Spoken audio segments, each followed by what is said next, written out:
My name is Naomi Watkins, 27, and I'm standing at the gate of a suburban backyard watching my family's party unravel in real time. The evening air smells like grilled onions and something sweet from the dessert table. String lights cross the patio in slow yellow arcs. A long picnic table holds plates and laughter. A paper banner that once had my name is blacked out with angry marker strokes. Ivy's golden retriever buddy sits in the chair I always took, wearing a paper party hat like an insult. My phone is already on the call summary screen. My call log shows one outgoing call made exactly 57 minutes earlier to Victor Hale, the board chair. A courier, Mr. Perez, a process server, steps through the gate with certified envelopes addressed to Mom, Dad, Ivy, and Caleb. Guests fall into a hush. Dad's phone rings. Ems Lowell, a bank officer, tells him the company accounts and related personal operating accounts are temporarily frozen pending governance review. Malik Chen, our operations director, appears at the gate with 2 security contractors and a printed access policy. Mom reaches for a wine bottle, misses, and the glass tips, splashing her blouse. Ivy whispers something to Denise Albright, an investor, and Denise's face hardens as she reads a text alert. Caleb tries a company credit card on the caterer. It declines twice. The caterer, the event manager, asks for another form of payment in front of everyone. I don't step forward. I stand in the shadow by the side gate, counting seconds, breathing slow and calm.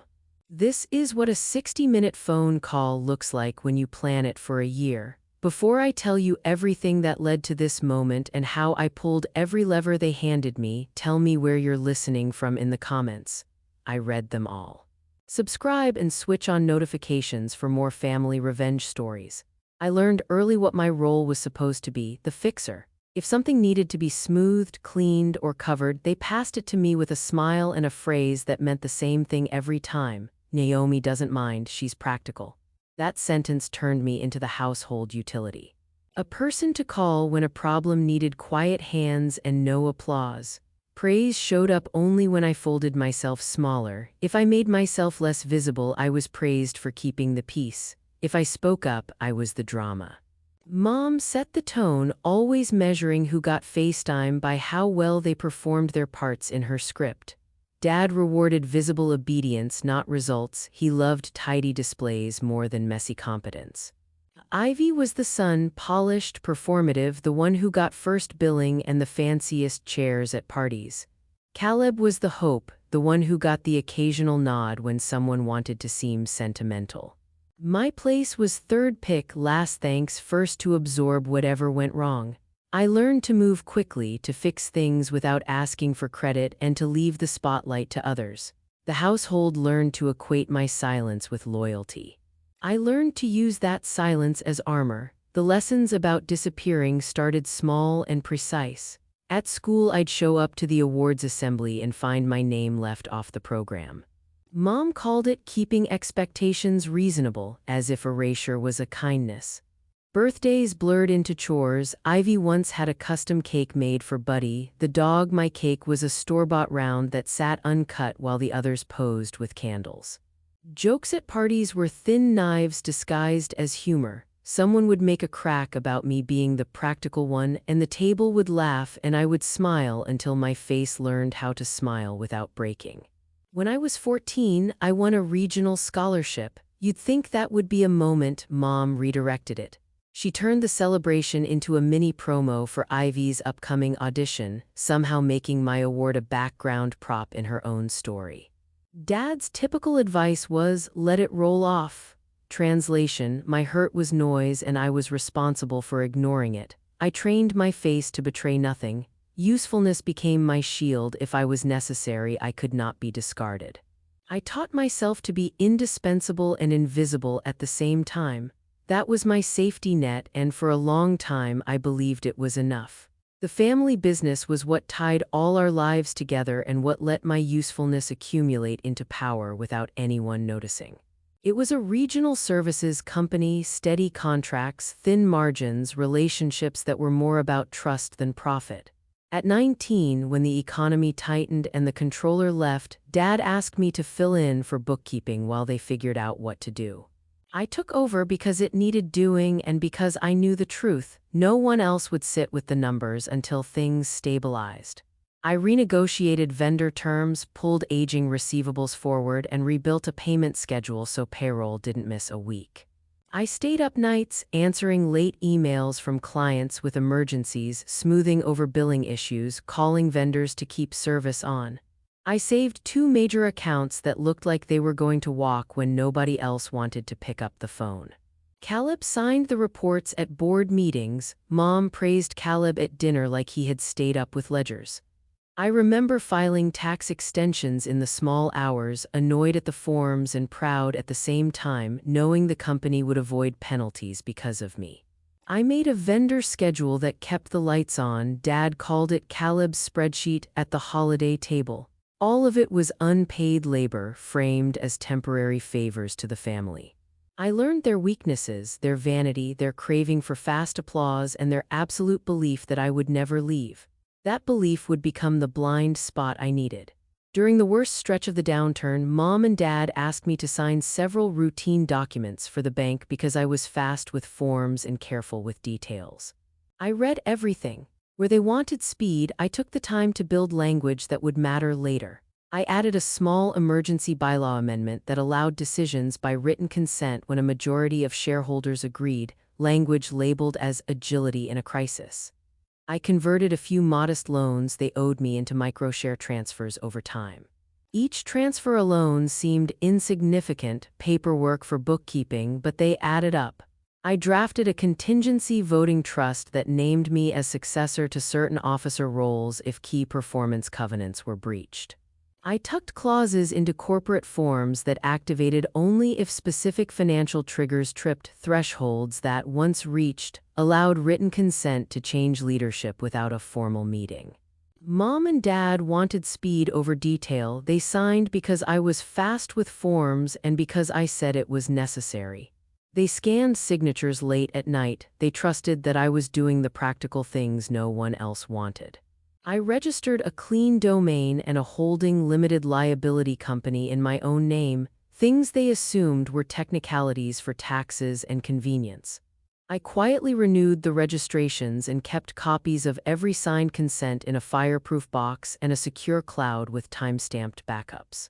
None of it felt dramatic at the time, just the boring work of keeping a business alive.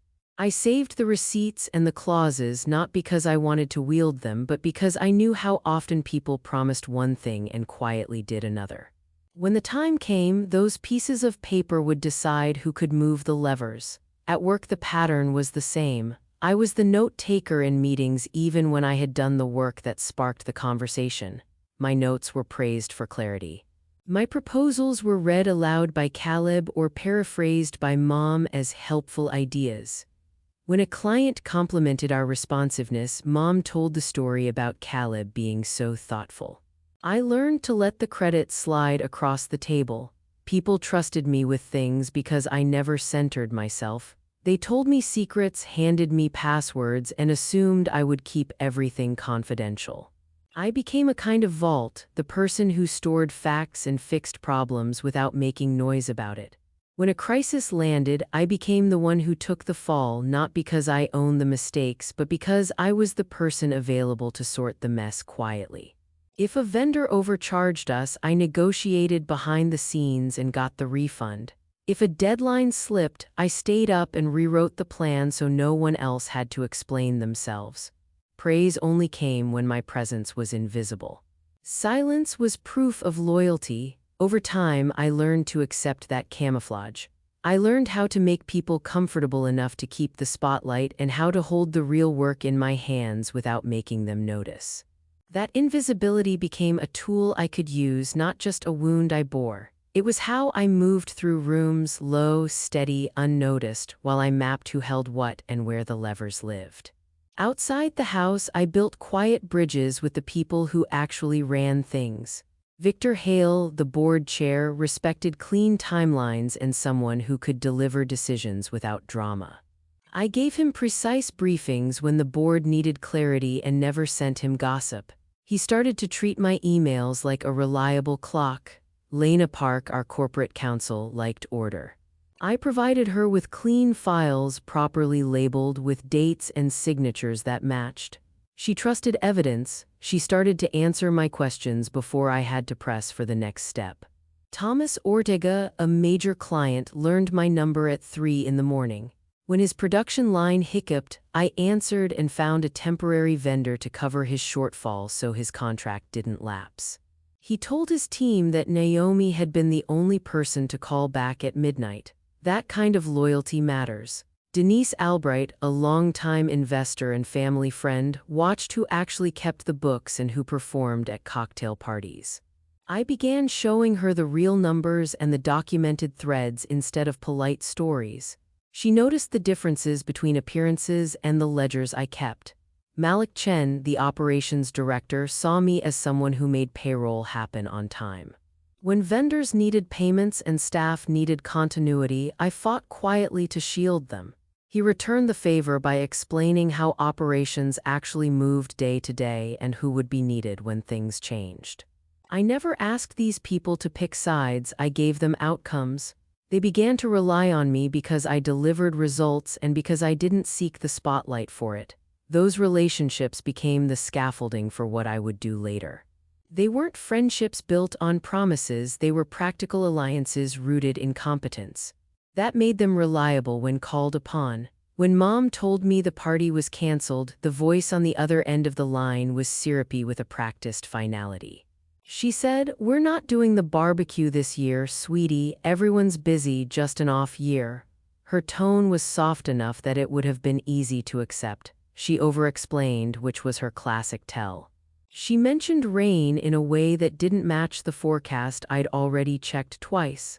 I logged the call time and saved the voicemail like someone saving a small piece of evidence. The timestamp felt heavier than the words themselves. Then Ivy posted photos, quiet weekend vibes, a stack of party plates in the background, a picture of Buddy with a new bandana. Caleb texted me that he had a work thing Saturday and might be out. The pieces didn't add up, and pattern recognition is part of what I do. I decided to drive by at dusk with a bottle of wine, partly because I wanted to be close to something familiar and partly because if it was a lie, I needed to see it myself. If they were planning a party and making it look like I wasn't invited, I needed to know what that looked like in real life, not from a phone screen but at the edge of a driveway where laughter met lawn. Packing the wine felt like carrying a small prop that might prove or disprove the choreography of their cruelty. I told no one I was going because secrecy kept options open. If the party was real and welcoming, I'd leave the bottle as an olive branch. If not, I'd have what I needed to trigger the plan I'd been patient enough to build. The week leading up to that drive-by was a series of small cuts that fit into a pattern I'd learned to read. My name was scrubbed out of a client email chain I had started. Someone cleaned the thread and made it look like a streamline for efficiency. A vendor sent a note thanking Mom for getting a better rate, and Mom replied, "Caleb did it, he's getting so good." Dad forgot to invite me to a board prep session that Victor quietly forwarded to me with a one-line, "Thought you'd want this," CCing Dad. Ivy posted the table layout in the family chat and then edited it. The new version removed my name from the seat assignment. Denise texted, "Are you coming Saturday?" Then, 5 minutes later, "Actually, never mind, I think plans changed." Her hesitation felt like a soft warning.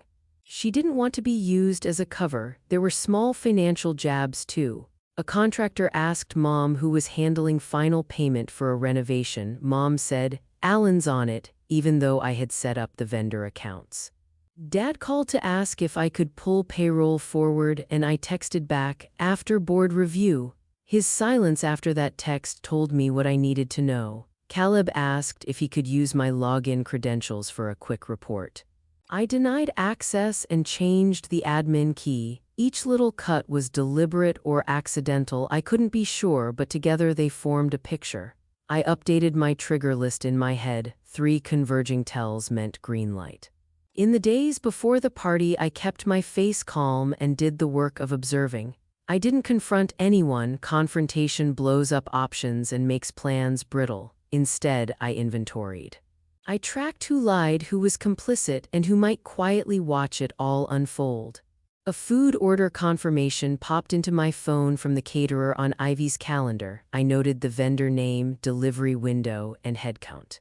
A neighbor messaged me a photo of a rental van parked near the driveway. I saved it. I had previously memorized a photo of the banner proof from a delivery confirmation, and I kept that file open on my phone so I could compare any changes. Each little piece was proof in plain sight. I set my phone to Do Not Disturb for everyone except 4 critical contacts: Victor, Lena, Thomas, and Malik. I carried the bottle of wine like a symbol, both prop and alibi, knowing I would not use it unless I wanted to. I practiced my face in the reflection of the car window on the way over. No tears, no pleading, only the steadiness of someone who has counted the moves and is ready to pull one. When you live a life of being underestimated, you learn to turn small observations into decisive actions. I breathed with purpose, slow, and measured my steps toward the house, rehearsing how to make the moment speak louder than years of silence. I compared deliverables in my head like a mechanic checking tolerances. The banner-proof delivery had a version with my name visible and a later proof with a black line through it, 2 files with different timestamps. Ivy's calendar invite had an edit history that removed my name from the guest list, then added 2 neighbors. Little things, each plausible on their own, but together they made a picture that couldn't be explained away as coincidence. I copied every file into a secure folder and timestamped it again. If Mom was trying to make the erasure look like an omission or a joke, she'd misjudged me. She'd left a trail and I'd been trained to follow it. Those clues made it unavoidable. They turned whatever polite fiction Mom tried to sell into a concrete narrative I could prove in sequence. The beauty and cruelty of what they'd done was that it was performative, meant to be seen. That same performative quality is what would make the exposure land exactly where it would hurt. I didn't want to humiliate them for the pleasure of it. I wanted the private pattern of their behavior to be visible to the people whose regard actually mattered to them. Once the lie was undeniable, the rest was logistics. In the last conversations before I closed the door, I watched for tone and for tremors that would betray rehearsal. Mom texted, "Thinking of you. Hope you're well," which was not her style. It read like a stage direction: reach out, look caring, so observers wouldn't suspect anything. Dad asked if I could pull payroll forward, a throwaway comment that sounded like practical concern but tested my response. I replied, "After board review," and he went silent. Silence, I knew, often carries more truth than 1,000 words. Ivy posted the table layout and edited it twice. I saved both versions.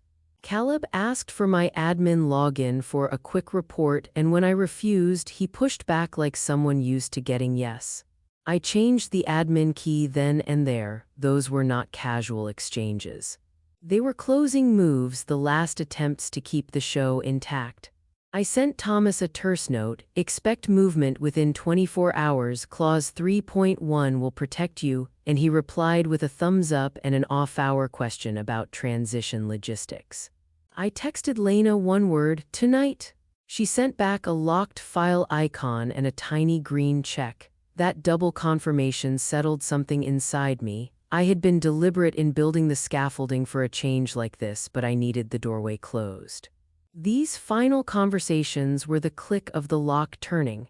They told me whether my hypothesis about their willingness to erase me had legs. They did. When the last call ended and the messages were sent, something inside me shifted. I have a rule I wrote for myself: I only act when I'm sure. That's not bravado, it's a survival tactic.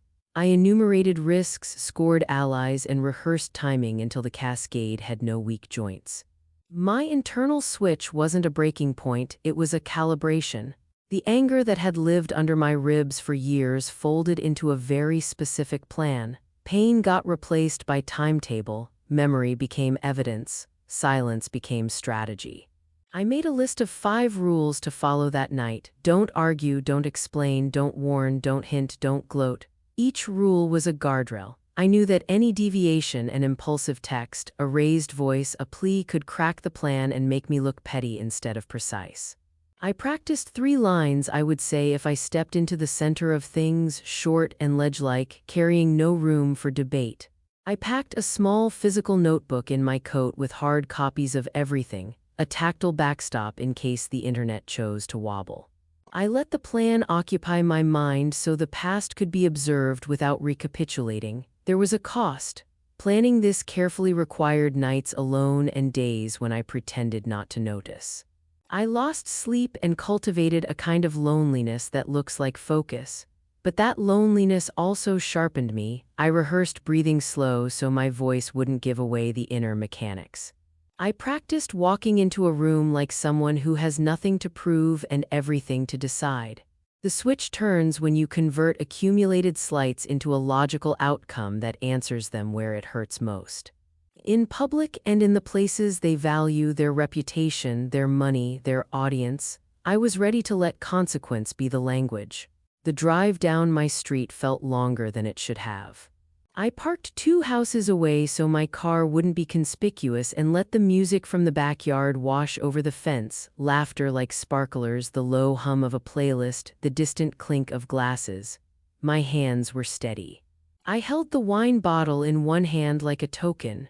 The smell of grilling meat threaded through the warm air mixed with the sweetness of something caramelized on a dessert table. String lights hung in lazy arcs. Shadows from the bulbs painted the lawn in amber patches. Buddy's little party hat bobbed as the dog turned his head, and the chair he occupied was the exact one I had carved out for myself at 100 family gatherings. The banner with my name was thickly blacked out, marker lines angry and deliberate. Seeing it up close made something cold settle in my chest, the concreteness of the erasure, but it also confirmed everything I had prepared for. People at the table were in stages of conversation that went quiet as I appeared at the gate. Something about the sight of me at that moment pulled the air taut. My arrival was small. A half step forward, a pause, the sound of the gate latch repeating like a punctuation mark. Eyes moved towards me and then away. Mom's smile was too bright and too practiced, something made for cameras. Dad's jaw tightened as if he were trying to remember how to make a different expression. I set the bottle down at my feet without making a ceremony of it. The wine was both a peace offering and a piece of evidence that I could have been invited and chosen to stay. Instead, the silence flared. Mom stood and held her glass up like an actress on cue. "To family who show up for family," she said, her voice carrying across the table. Somewhere between the clink and the laughter, she added with a clarity meant to slice, "Some guests aren't invited because they bring drama and take credit." The words landed neatly. Ivy patted Buddy in the chair, laughing as though the dog was entertaining company instead of being used as a symbol. Caleb, loud as always when he needs to be noticed, said something about how no one had to worry about a certain person turning the party into a work meeting.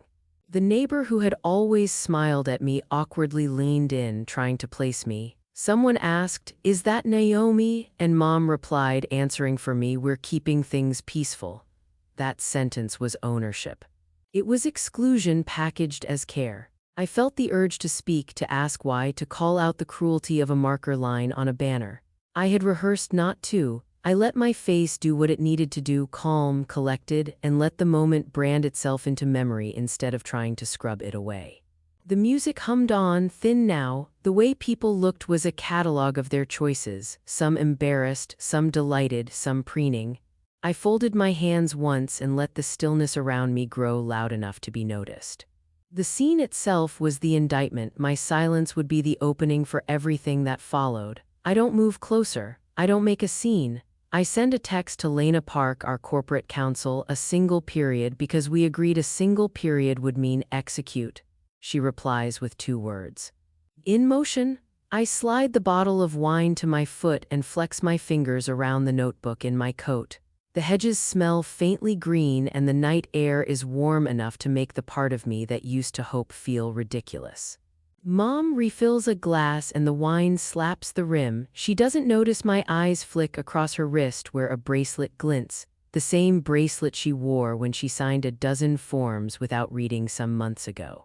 I count the beats like measures, breathe in, breathe out.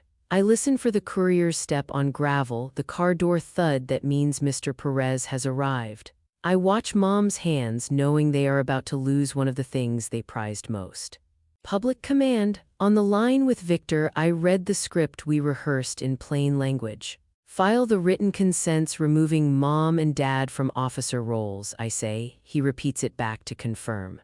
Trigger the pre-signed bank instruction to place a hold on operating and linked accounts pending verification of new officers. I add, and he nods audibly, a sound I can hear even without seeing. I tell him to notify Malik Chen, our operations director, to initiate the access control change at the office and for company vehicles. I tell Victor to coordinate with Lena to ensure the bank and compliance notices are worded in neutral, verifiable language so there's no room for melodrama. I instruct him to send Thomas Ortega the green light, tell Thomas the company is in an orderly transition so he can pull his contract citing the governance clause we agreed on without penalty. I tell him to alert Denise Albright to the governance statement so she can publicly support the oversight change. Finally, I schedule Mr. Perez for delivery. 11 minutes from now, sign and go, sealed packets for Mom, Dad, Ivy, and Caleb. Victor repeats it back once, twice, then says, "We're live." I say, "Start the timer." The first 10 minutes feel like watching a slow shutter close. Mr. Perez walks into the yard with a stack of certified envelopes in hand and a posture that says he's done this before. He asks for Margaret Watkins, my mother, and Alan Watkins, my father, and the table hushes. Guests lean forward, forks midair. Dad lifts his head, irritation morphing to incredulity. Mr. Perez asks for a signature. Dad refuses. The server of processed documents notes the refusal in his notebook, hands him a duplicate copy, and leaves his card for proof. Mom takes the envelope with fingers that shake only a little and reads the headline out loud. Immediate removal from officer. Her face loses color beneath the bright patio lights. She laughs like it could be a joke and says, "This has to be a prank," but the voice trembles. The caterer asks for the second half of payment and Mom offers a card. It declines, twice. The laughter that had been steady begins to thin, replaced by the hush of people recalibrating what they think they know. I don't step forward. I stay in the shadow and let the quiet do its work. My phone pings. Step 1 of 5 complete. I breathe and let each second tick. Denise stands up and copies the governance note to herself. She reads and folds her arms, stepping away from Mom's side. Ivy's face drains as she scrolls through a message on her phone. Caleb reaches for a business card and fumbles with it, his mouth open to protest, then shuts it. Neighbors murmur and someone asks aloud, "Is this even legal?" Denise answers for them with a look. "It's clean." The word lands like a verdict for those who only value public opinion. The music keeps playing, but the playlist now sounds like background noise to a scene that's rearranging itself without consent. The company I grew up around had formal articles and bylaws, words that to Mom and Dad meant paperwork you signed when things were boring. To me, those words were scaffolding. I turned those legal structures into a quiet lever over years, not overnight. I kept careful records of every time they transferred something they thought was owed. Small loans converted to microshare issuances, promissory notes exchanged for equity, tiny adjustments that looked administratively tidy but accumulated into something meaningful when added up. I didn't tell anyone because once you announce accumulation, people get defensive. I built the tally in private, as if counting pennies into a jar, trusting the math rather than the rhetoric. I drafted a fallback trust, a voting trust that named me as successor under very specific conditions tied to company performance. The condition wasn't a riddle, it was a simple, measurable performance threshold linked to profitability and governance stability. If those metrics fell into defined ranges for 2 consecutive quarters, the trust activated. The trust language allowed written shareholder consent to substitute for a physical meeting. The bylaws included a clause I had introduced when the board wanted agility during a recession. Decisions by written consent would carry the same weight as a meeting if a majority of shares agreed. That one-line change was what most people called a convenience. I called it a hinge. When a covenant tripped last winter, numbers dipped and a required performance metric was missed, the activation language took effect without fanfare.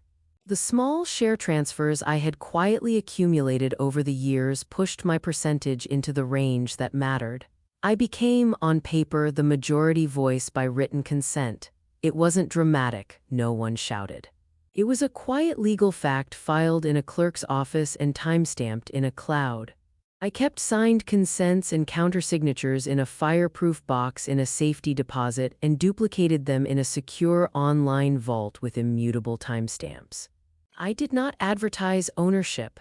I waited. I knew timing mattered more than the mere fact of possession.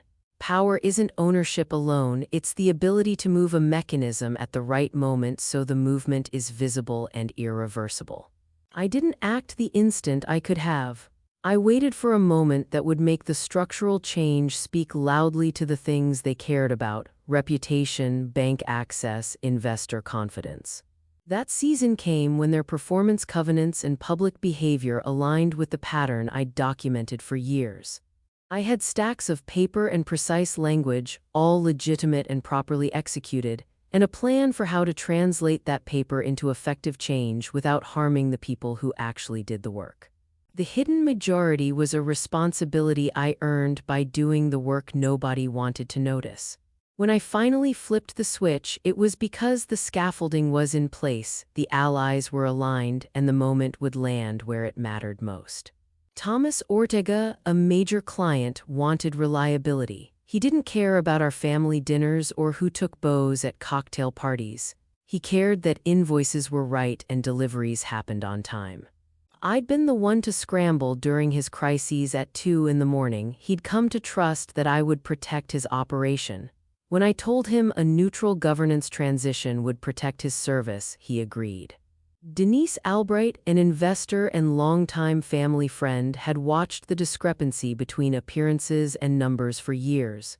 She wanted transparency. I gave her facts and charts and an honest account of cash flow instead of Mom's theatrical reports. For her, oversight meant confidence rather than conflict. Malik Chen, our operations director, had the clearest incentive of all: his staff and schedules. I'd protected payroll in worse months than this, and he knew I did not play favorites with vendors or salaries. I made sure his team would have continuity and that their paychecks would land on time. That level of practical protection is persuasive. Each ally had something to gain that wasn't personal loyalty to me, but rather a clear, professional outcome. I never pitched revenge. I pitched the removal of unpredictability, the reduction of risk, the preservation of service. That's how I earned signatures and confirmations. People who solve real problems want the problems solved, not the drama aired. I gave them solutions they could endorse without apology. The paper trail was boring by design. I prefer boring, loud things attract attention, and I wanted none until the last moment. I had prepared pre-signed written consents that would allow leadership changes to occur without a meeting, because the bylaws allowed for action by written consent when a majority of shares agreed. Those consents were signed, dated, and stored in multiple places: a fireproof box in a safety deposit and a mirrored secure storage service with immutable timestamps. I kept screenshots of delivery receipts and emailed confirmations tied to those timestamps. Every signature had a witness line and a counter-signature where possible. Bank instructions were drafted and pre-authorized so a hold could be placed when new officers were reported. Those letters were plain. They asked the bank to freeze operating and linked accounts pending verification of new officers. I drafted them with Lena so the wording would be neutral and unassailable. Thomas's contract included a clause allowing him to withdraw services without penalty if governance instability was disclosed. That clause was negotiated and signed months ago, not as a threat but as a reasonable protection for his company. Denise signed an investor side letter that allowed her to publicly step back if material misrepresentation was found. I had given her the documentation proving the misrepresentation and the corrective notes she could use to justify her move. Termination letters for Caleb and Ivy's consulting contracts were drafted, notarized, and sealed, with device return instructions and severance tied to compliance. Each courier packet was numbered, sealed, and GPS-tracked. I had a chain of custody for everything that would be served at the party. The route and times were logged so no one could later claim confusion or mistake. The financial chokeholds were surgical, not vindictive. I knew where pain would hurt them and not the people who did the work. The bank freeze targeted company operating accounts and linked personal perks, not employee payroll. That hold gets attention because it affects everyday operations and leadership perks immediately. Corporate cards were disabled by written notice to the bank, nothing criminal, just a pause in authorization that would prompt public embarrassment when transactions declined. I'd set up a protected payroll escrow account the week before. Employees would be paid from that escrow so people who actually ran the company didn't miss a paycheck. That decision mattered to Malik more than anything else. Lines of credit were flagged for covenant review, not accelerated. Flags create anxiety and a scramble for explanations. Acceleration would have threatened vendors and staff, which I refused to do. Vendor automated clearinghouse payments were paused pending updated authorizations, but essential vendors were pre-cleared by me to ensure operations didn't grind to a halt. The goal was to hit where the executives felt the loss: the sociable cards, the discretionary spending accounts, the quick access funds, while keeping the workstreams alive. That way, the narrative became about leadership accountability rather than company collapse. I thought through operations until it felt like muscle memory. Malik was the person I trusted to step onto the field and be neutral. I arranged for him to receive the new access list and for the badging system to be rekeyed at a set hour. Old badges would deactivate and new badges would be issued to verified employees only. Building access would shift from a family who owns the space dynamic to an employee-centered one. Vehicle telematics were set to park-only mode for leadership vehicles at 9 p.m. It's a soft control. Cars won't start past that time without a new authorization, visible when mom or dad tried to leave and couldn't. Admin rights were changed with care. I worked with our IT team to preserve audit logs and to change administrative passwords at a scheduled time. No data was deleted. Everything was archived and protected so there was no claim of theft or sabotage. Audit logs would show what had changed and when, a record Lena could use to answer any questions. I drafted a plain compliance email for Malik to send out: neutral language, clear authority, and reassurance that service and payroll were secure. HR notices were ready, respectful, factual statements about role changes and next steps for those affected. I made sure there was a staffed emergency line, Lena's junior attorneys manning it, so employees had a place to call for clarity instead of scrolling gossip threads. The presence of legal counsel at the other end of the line reduced panic and speculation. I also arranged for a neutral continuity plan to be distributed, one that described who to contact for what and emphasized business as usual. The aim was to keep the employees anchored while the top of the organization was sorted in a way that was lawful and documented. Operational control wasn't about seizing the company like a hostile takeover. It was about shifting the gatekeepers from drama-driven leadership to a sober, accountable team focused on keeping the company running. I wanted consequences that taught and corrected, not collateral damage. I asked Thomas Ortega, a major client, for a short public statement about the transition that referenced Clause 7 in his contract. He posted a note about orderly transition and made clear his priority was uninterrupted service. Denise Albright, the investor, drafted a single supportive line that referenced oversight and transparency and withdrew her active involvement politely. Those statements arrived like anchors. People trust neutral facts over family drama. That was my leverage: replace gossip with a list of verifiable steps and you take the oxygen out of outrage. I also planned the community-facing optics. I wanted neighbors and clients to think this was handled, not a scandal. The company social feed posted a simple image of the office with the caption, "Committed to our clients and staff." No names, no accusations, no emotional sentences. Malik Chen, our operations director, sent a calm internal memo to staff, payroll secure, business as usual, leadership update to follow. I made sure that every message was consistent. Consistency makes confusion look like a choice, inconsistency looks like chaos. The messages I seeded young the next morning were echoes of one central fact: continuity protected the people who actually did the work. That pushed the story away from a family quarrel and toward governance and competence. I understood some people would see me as cruel and some would see me as necessary. I accepted both. Optics are not about truth alone. They are about what the public accepts. So I framed the truth with the spare language that public audiences find credible. I avoided grand speeches and dramatic bodily returns because dramatic gestures feed tabloid versions of events. I wanted the story to be about documented competence and employee security. That framing made the consequences stick.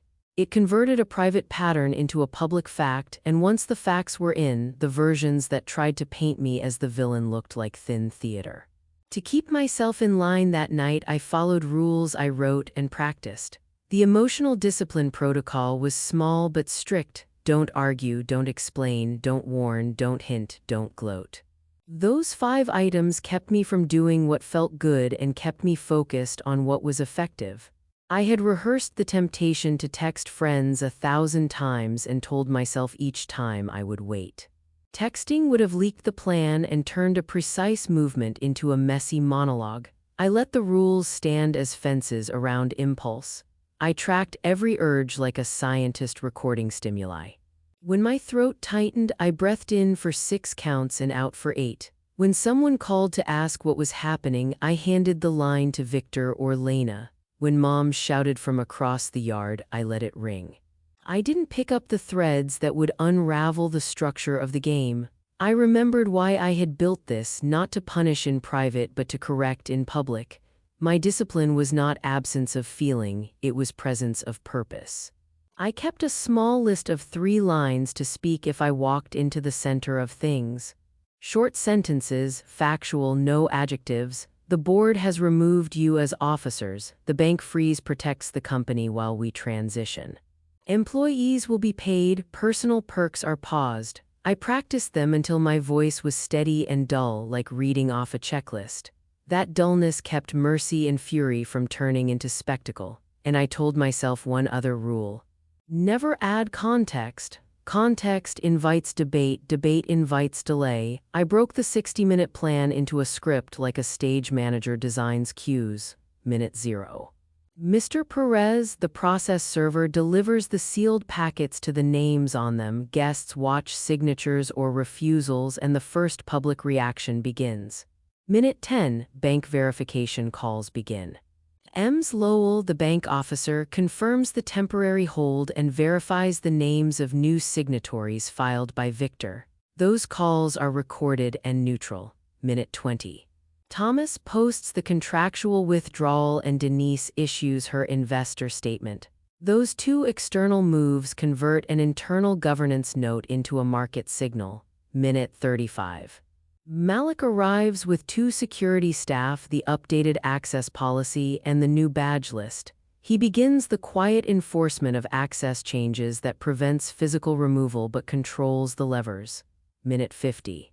I step out of the shadows and say my 3 sentences. Short, deliberate, unadorned. Minute 60, I walk away. The structure is not about theatrical punishment, it is about measurable change. The script emphasizes that. The time markers were an anchor for me. Each minute had a technical action and an expected social reaction. I kept watch on the clock and the step count on my phone because timing matters more than volume. A cascade fails when one link is broken. It succeeds when each small action cues the next like gears in a clock. That's the way I wanted it, calculated, inevitable, and clean. When the courier arrived and the first packets were handed out, the room changed its volume. Mr. Perez approached the table with a posture that said he didn't want drama, he wanted signatures. He called for Margaret Watkins and Alan Watkins by name, and the sound of his voice cut across a joke in mid-sentence. Guests shifted in their chairs, forks paused, cameras lowered. Dad's protest had enough force to be real. He tossed back, "This is nonsense," and reached for a paper, refusing to sign. The process server calmly noted the refusal. There's a quiet dignity to procedure that makes performative defiance look like noise. Mom opened her envelope and read the headline out loud, "Immediate removal from officer roles." The bright light from the string bulbs made her eyes look glassy, and she laughed in the way people laugh when they want to make truth sound absurd. Mom said, "This can't be legal," and a bank call confirmed it was. Dad grabbed his phone, his voice sharp as he said, "Ems Lowell, you have to," and Ems Lowell, a bank officer, interrupted him with a calm confirmation. "We received notice of officer changes and a request to place a temporary hold pending verification."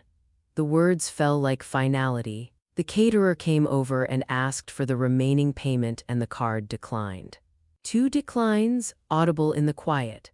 The party's soundtrack thinned into murmurs, and the laughter that had once smoothed corners now hummed like a record skipping. I watched in the shadow where I stood, feeling the plan unfold and the air in the yard change from the warmth of routine to the coolness of consequence. Dad went to log into the admin portal, and his thumbs hovered over the screen like someone trying to remember a password that no longer mattered. The portal denied access and spit back audit screenshots that showed a change in admin rights at 6:58 p.m. He flailed for the bank line, calling Ems Lowell again, and this time her voice came through recorded and neutral. "We have temporary instructions pending verification of new officers." There was no room to negotiate with a recorded procedure.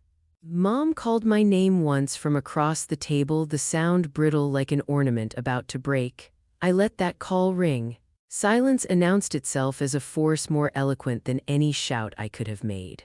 Neighbors craned necks over hedges. One of them, a woman who always complimented Mom's herb garden, muttered, "Is this legal?" Denise, who had been watching more than speaking, answered for them.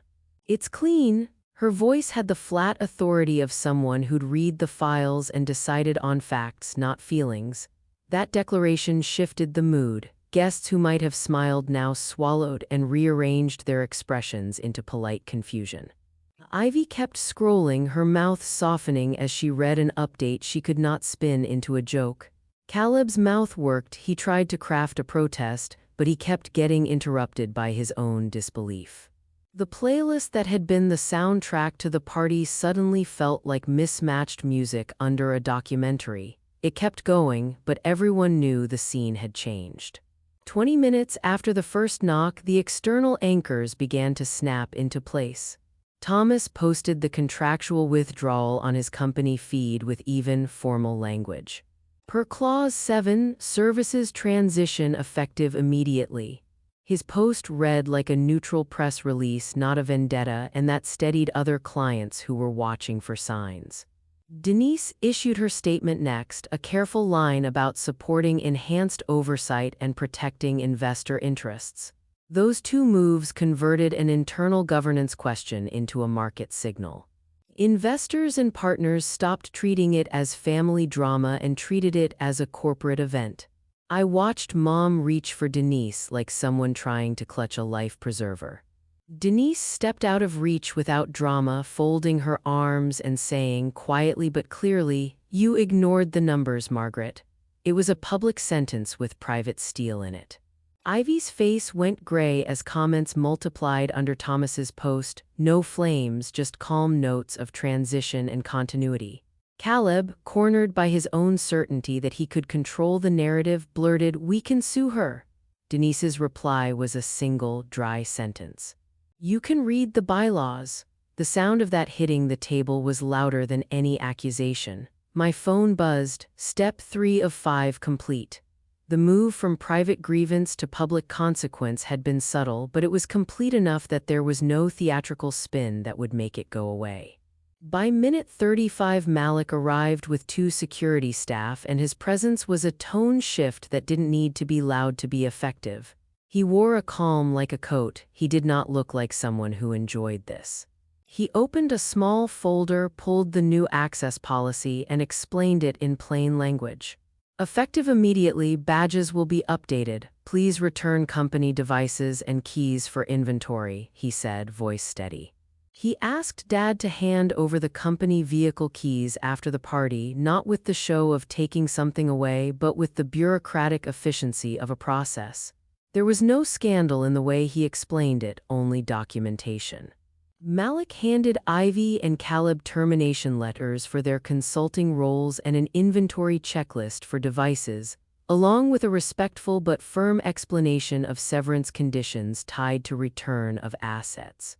Ivy ripped her eyes away from her phone and for a moment looked like someone who had been caught unprepared in daylight.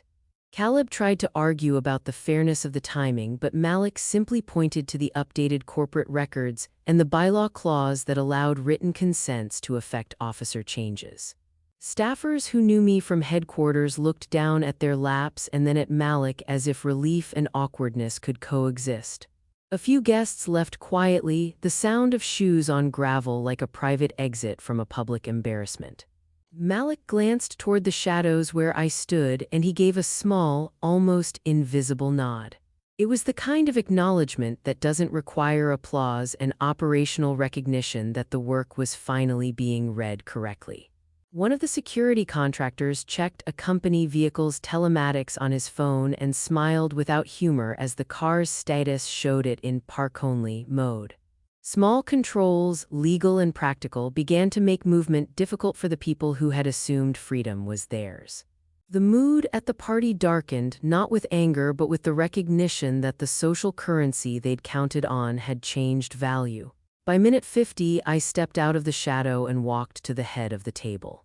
The grass under my shoes felt like a stage, and my path sliced the circle of conversation into pieces. The hat on Buddy's head bobbed up and down as if the dog, innocent of office politics, could somehow translate my coming into something celebratory. When I reached the picnic table, I lifted the edge of the banner where my name had been thickly blacked out and held it up so everyone could see the line. The marker strokes looked childish and mean in close view. The effort to erase me seemed smaller when inspected directly. I spoke my 3 lines, each one measured to leave no room for theater. The board has removed you as officers, I said. The sentence landed like a placard. The bank freeze protects the company while we transition, I continued. I watched for reactions as if they were notes on a sheet of music. Mom's hand shook around her glass. Dad's face went empty. Employees will be paid. Your personal perks will not. That last line made a quiet noise, shock, or maybe the sound of expectation meeting reality. Mom hissed, "How dare you?" but there was less heat in it than I expected. I answered simply, publicly, like you did. The echo of the banner's black line matched the black line of my resolve. I did not wait for the room to combust. I folded the banner slightly and dropped it back on the table as if I were returning a prop to a stage crew. Guests murmured, some with sympathy, some with a sense of vindication, others with the discomfort of people who had been watching a private puppetry and now realized they had been the audience. Dad lowered his head and the fight left him. Ivy grabbed Buddy and left the chair empty as if to prove a point. Caleb began to bluster about legal teams, but Malik's quiet presence and the papers in his hand muted his volume. Denise looked at me with an expression that mixed approval and a kind of pity for what had been required. I said what I needed to say, nothing more, and then I turned and walked away through the side gate into the dark where I had been waiting. The hour I had planned closed like a mechanism. I stepped away knowing my work was done and that the house behind me would not be the same. That first night I drove home and slept in spurts while my phone hummed with notes and questions. The legal filings went in before dawn. Lena Park filed the updated officer statements with the state and sent certified copies to the bank and relevant regulators. The filings reflected the written consents Victor had executed. They were clean, precise, and time-stamped. Lena followed with motionless efficiency. She filed the notice, prepared a neutral press line for Victor to release, and queued the investor notice for Denise to sign if she chose. I didn't want drama, I wanted the record set straight and public. Payroll ran out of the protected escrow account I'd set up the week prior. That decision made technical sense and moral sense. Staff got paid on time and the company's operations kept moving while leadership was sorted. Malik fielded calls from vendors with clear contingency terms I had pre-approved. Anyone essential to the day-to-day had their payments honored. The bank complied with the written request to place a temporary hold on operating and linked discretionary accounts pending verification. Ems Lowell, the bank officer, called me once for paperwork confirmation, and I emailed the documents Lena had prepared within minutes. The first 24 hours were all paperwork and calm enforcement, the kind that looks boring on paper but is devastating in effect. Within 48 hours, the consequences became structural rather than theatrical. Mom found herself sidelined, investors stopped returning her calls, and community acquaintances who had once lined up to be photographed at her events began to make plans without her. Invitations dwindled. The people who drew attention from her now preferred quieter, more reliable ties. She sent a careful email to a few friends trying to explain, but the tone carried the whiff of someone trying to stage manage reactions, and the recipients read between the lines. Dad resigned quietly from any visible role. He sent me a private, apologetic note that I filed away unread because openness without accountability felt performative. Ivy lost the consulting stipend that had been her sweet cushion. The paid perk that kept her lifestyle afloat was suspended and converted into a short severance package contingent on her returning company devices and signing an agreement. Buddy went back to being a dog most days, but he no longer sat in my chair. The chair itself became an emblem. No one dared restore it to its old place for the reasons people understand without saying. Caleb was hit where he counted on being untouchable: access. His accounts were deactivated, his credit cards declined at the company level, and he discovered to his horror that several reports he'd claimed credit for bore my handwriting in the margins and my version history in the documents. He shouted about lawsuits and legal maneuvers, but when Lena sent a reply noting the bylaws and the chain of custody for the consent documents, his volume deflated into negotiation. I was offered, through Victor, the chance to bring Caleb back in an administrative compliance role under Malik's supervision. He refused, pride and resentment making him choose exile over retraining. The company issued him a final settlement offer contingent on confidentiality and the return of devices. He signed after a week, the kind of contract that turns a loud protest into a sealed silence. Ivy signed a similar arrangement with a smaller severance. Mom and Dad were left with shares but without operational control. They kept their titles in name only, and a non-interference agreement kept them off the day-to-day stage. The structural consequences were designed not to bankrupt anyone but to remove the levers from the people who had used them as personal props. The network shift that followed was deliberate and, for me, oddly restorative. People who had once ignored me professionally began to invite me into conversations because the company's reputation for smooth transition mattered to them. Denise's circle, investors, civic leaders, even some neighborhood associations, tilted away from Mom and toward a leadership that showed it could act cleanly when governance questions arose. Invitations to cocktail hours stopped coming to the old address and started arriving with calendar invites for business breakfasts and advisory meetings. I received a couple of off-the-record job offers from people who wanted someone who could manage tough transitions. I declined them because I wanted to build, not run away to someone else's problem. Clients I'd protected quietly reached out to say thank you without making a show of it. Thomas's message to his team about continuity got forwarded in company-wide threads as evidence that the transition minimized client disruption. Staff who had once avoided eye contact at the water cooler began copying me on emails about process improvements. People began to treat me as a resource rather than a utility. Neighbors' attitudes softened in unexpected ways. The woman who had always admired Mom's herb garden started bringing over spare zucchini and, one afternoon, a timid note. "For what you do." The neighbor who once turned away when I walked our dog met me at the mailbox and offered a shy apology for having watched instead of intervening. Small acts like holding a door or returning a misdelivered package accumulated into a new, quieter social reputation. My calendar filled with practical meetings. A local vendor asking if I could consult on continuity plans, a former staffer asking for a reference, a civic group asking if I would speak about governance because your story matters now. Invitations from former social circles of moms kept coming, but with a different tone. They were careful, checking their language for alignment with a new reality. Inside the company, behaviors changed concretely. People who had shrunk from attention started asserting needs because they felt protected. Middle managers asked for clear reporting lines and got them. Malik instituted weekly operational updates, and the staff line I'd set up with Lena's juniors became a steady resource for questions and reassurance. The rumor channels dried up because the factual notices and neutral statements pushed the narrative into places gossip couldn't reach. Instead of people speculating, partners and clients asked for copies of governance documents and proof of continuity. The community framed the event as a governance success rather than a family meltdown, and that reframe carried weight where it hurt the most. In the social capital Mom had built by performance rather than by competence. For me, the shift was both relief and an odd kind of mourning.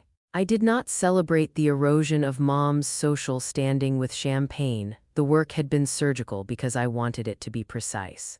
The offers and the nods from the network were balm, yet not a cure for the years of small hurts that had accumulated like grit.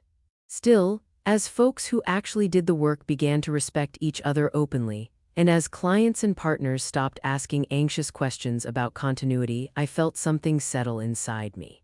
I had replaced invisibility with structure. I had traded being taken for granted for a role that people acknowledged without drama. It was, in its quiet way, a vindication that did not require spectacle, just an honest ledger, a chain of custody, and a calm that no one could erase. I scheduled therapy and treated it like a work appointment, something I kept. I didn't go to unpack anger, I went to learn to hold my boundaries when people tried to erode them. I set specific office hours with Victor and Malik for check-ins so the company could move without me having to be on call 24/7.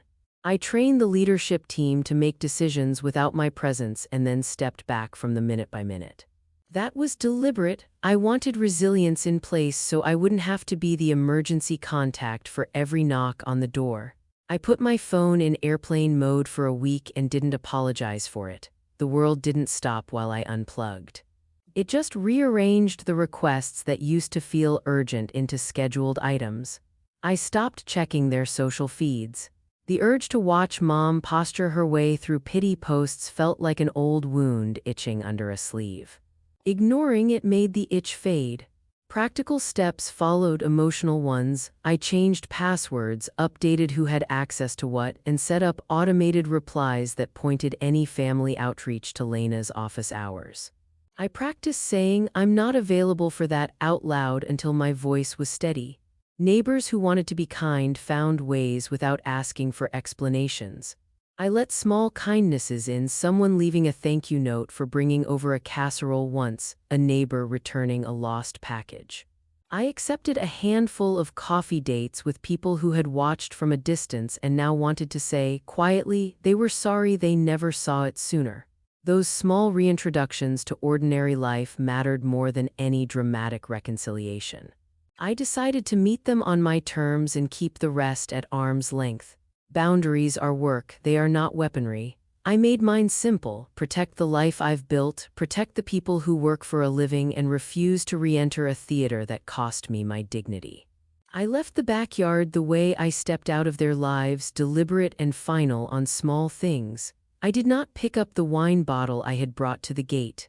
I left it where it fell in memory and let the splatter remain a small, private punctuation. Anything of mine in the house I decided to replace rather than retrieve. The effort of taking things back felt like inviting a conversation I did not want. The key on my ring went into a drawer. I never used it again. They tried to schedule a family meeting. I replied by directing them to Lena's office hours. When Mom asked through a cousin if I could just come by and talk, I sent a calendar link for Lena's council team instead. The house will keep its lights and its memories without me. If the backyard string lights burn out, I will not replace them.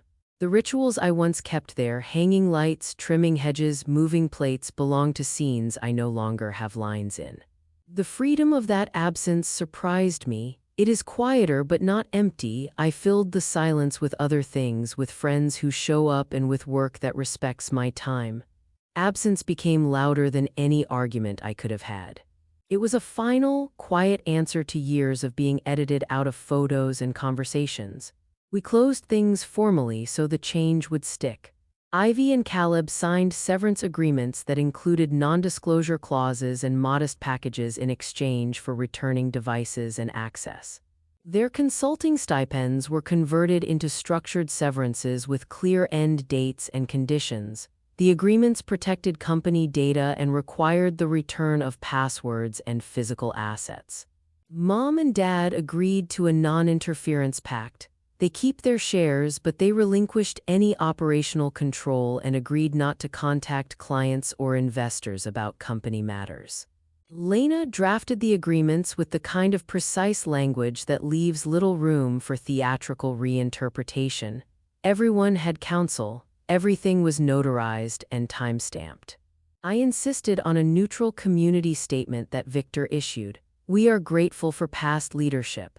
The company is in good hands.